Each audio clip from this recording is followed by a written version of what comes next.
Scottsdale, Arizona, known for luxury homes, breathtaking desert views, world-class golf, and some of the highest home prices in the state of Arizona. But here's the truth. Not every neighborhood is worth the money. Some are true investments where you get quality, location, and lifestyle for every dollar that you spend. Others, you're paying for a name and a pretty brochure. In this video, I am breaking down the Scottsdale neighborhoods that are worth every penny and the ones that aren't. And I'm not pulling any punches. So if you're thinking about moving to Scottsdale, this could save you thousands. Okay, let's talk about the ones that are worth every penny. If Scottsdale had a crown jewel, it would be DC Ranch, and its ultra-exclusive sibling, Silverleaf. DC Ranch is a master-planned gated community that really blends luxury with livability. You've got tree-lined streets, manicured landscaping, and multiple community centers, where you will find pools and a brand new renovated fitness facility, as well as event spaces. You also have miles of walking and biking paths that connect everything. And you're right next to the McDowell-Sonoran Preserve, which means thousands of acres of hiking right in your backyard. Then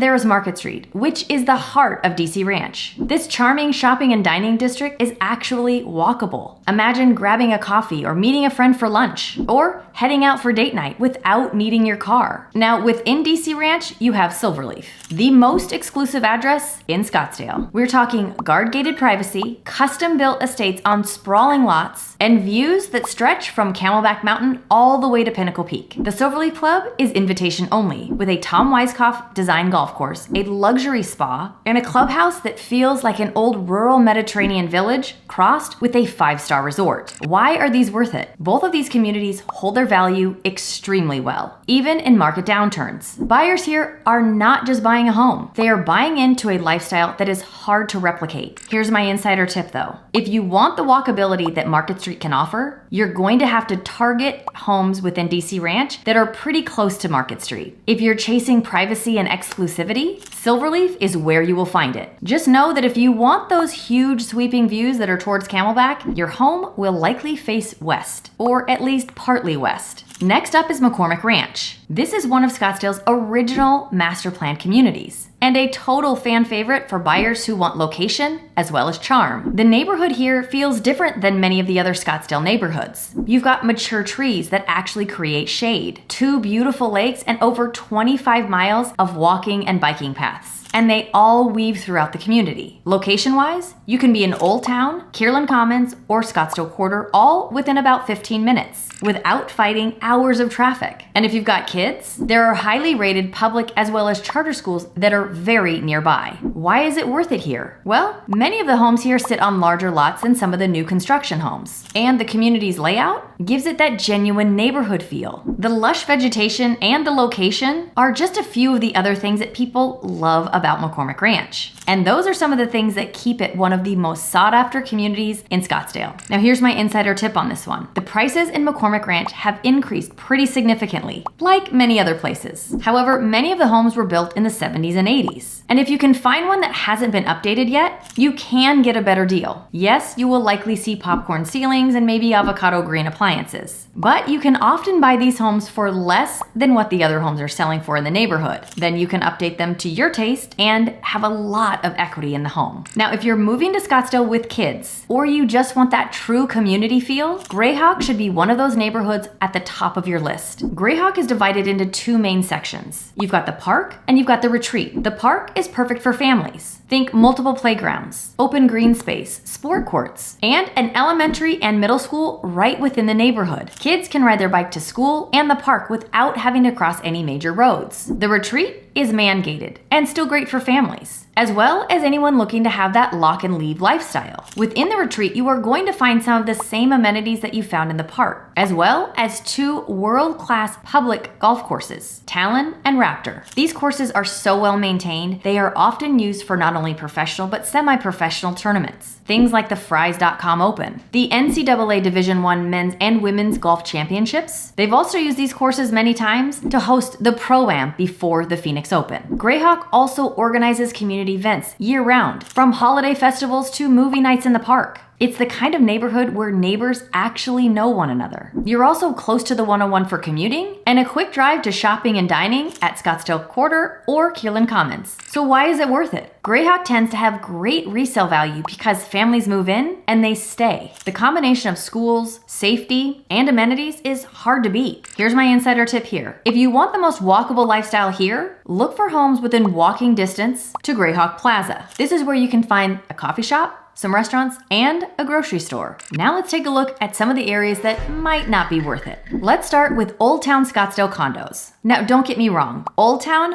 by itself is incredible. You've got world-class restaurants, boutique shopping, art galleries, and a nightlife scene that rivals big cities. But here's the problem. Many of the condos here are old. We're talking buildings from the 70s and 80s, often with outdated plumbing, small balconies, and sometimes thin walls that let you hear your neighbor's TV, and sometimes their arguments. You do have some newer condo buildings in Old Town, but for those, you are going to pay a hefty price. Here in Old Town, you are paying a premium for the location, not for the actual property. I've seen one-bedroom condos here selling for prices that you could buy a 3-bedroom house with a yard in other parts of Scottsdale. HOA fees in these buildings can run anywhere from $400 a month to $1,500 a month. And that's before any special assessments for things like roof replacements or pool repairs. If you're a single professional who wants to walk to everything and you're okay with the trade-offs, Old Town could be really fun. But for most buyers, the value just isn't there. My pro tip here, if you must be in Old Town and you end up finding a home in an older building, make sure they have done some of the major renovations needed. That way you get the modern systems without a surprise special assessment coming down the line. Now, we're different than Florida. We do not have the same requirements for some of our buildings, so we don't have some of those same issues, but it is important to make sure that the building you're buying in has been well maintained. North Scottsdale has been a hotbed for new construction over the past few years. And on the surface, it's easy to see the appeal. Brand new homes with open floor plans, big kitchens, and shiny finishes. But here's the catch. The word luxury is getting thrown around for just about everything. I've toured homes with a $1.5 million price tag, backing Pima Road, where cars drive 50+ miles an hour behind the house, so that peaceful backyard, not so peaceful. And just to be clear, because I talk to people all the time who would love to buy a new construction home in what we would consider North Scottsdale. But the homes I'm talking about are what I would consider to be in way North Scottsdale. These are not close to the 101. And when you're talking about new construction, some builders focus more on speed rather than craftsmanship, which can lead to issues with things like insulation, drywall cracks, and cheap fixtures. Now, many of the builders that are building in this North Scottsdale area, they are quality builders, but not all of them. So you just have to be careful. These communities will also almost always have an HOA, and some will be strict. I've heard stories of owners getting a violation letter in the mail after leaving their trash cans out just overnight. And sometimes they get it for planting the wrong tree. And for many of these new home construction communities, they don't have a lot of amenities. Yet the monthly HOA fees are still a few $100s a month. So for some, they ask the question, what am I paying for? Well, most of these communities are gated, so you're paying for that gate, and they might have a little bit of community landscaping, which that's also going to cover. But other than that, there's usually not much. Now, if you absolutely want brand new and you don't need to be closer in, then some of these might be a great option for you. But if location is a primary factor, as well as community amenities,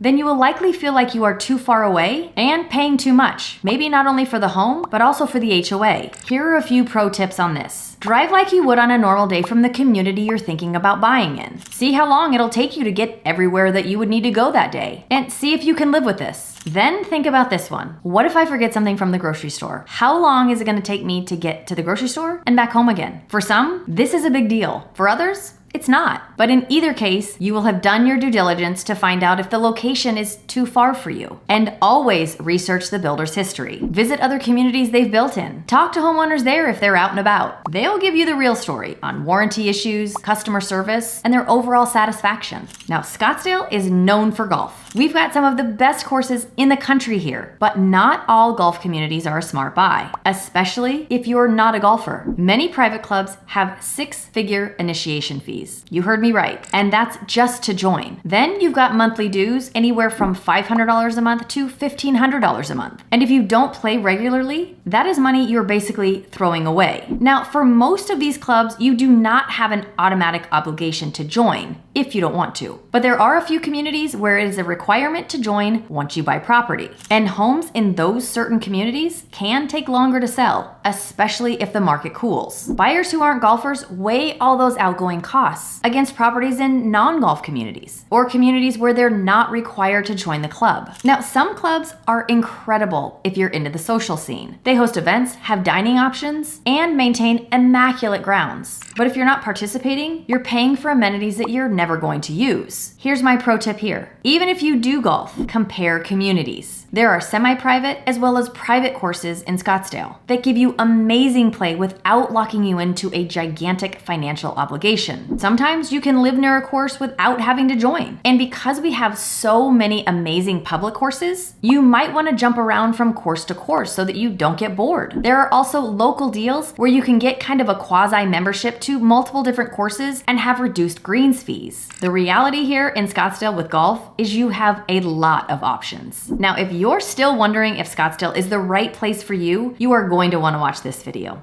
As always, I thank you for watching, and I'll see you next time.